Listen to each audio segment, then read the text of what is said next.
महत्त्वाची बातमी अर्थातच पावसाची आहे, कारण राज्यात मागील 2 दिवसांपासून मुसळधार पाऊस कोसळतोय। विशेषतः मराठवाड्यात अतिवृष्टीमुळे मोठ्या प्रमाणावर नुकसान झालेलं आहे, होत्याचं नव्हतं झालेलं आहे।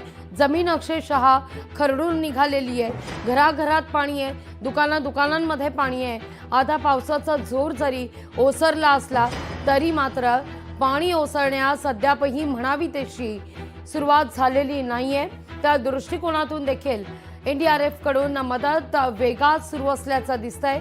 तिथं अनेक मंत्री महोदय, लोकप्रतिनिधी आता दुष्काळग्रस्त या मोठ्या प्रमाणावर खरं तर ओला दुष्काळ ज्याला म्हटलं जातं अशा या सगळ्या परिस्थितीत आढावा घेण्याकरता निघालेले आहेत। ओला दुष्काळ जाहीर करावा अशी सातत्यानं विरोधकांकडून मागणी देखील केली जाते, पण मुसळधार पाऊस आणि या ठिकाणी मात्र काही काळ पंचनामे करण्यास वेळ लागू शकतो असं उपमुख्यमंत्री देखील म्हणतात।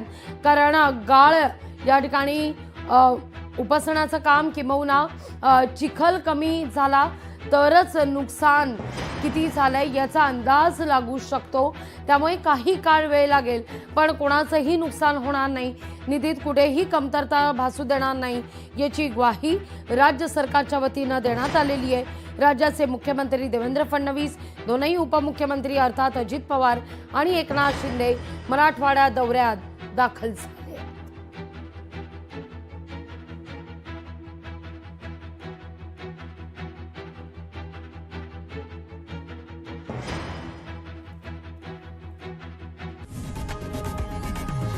लोकशाही मराठी ऐका, पहा, जागरूक रहा।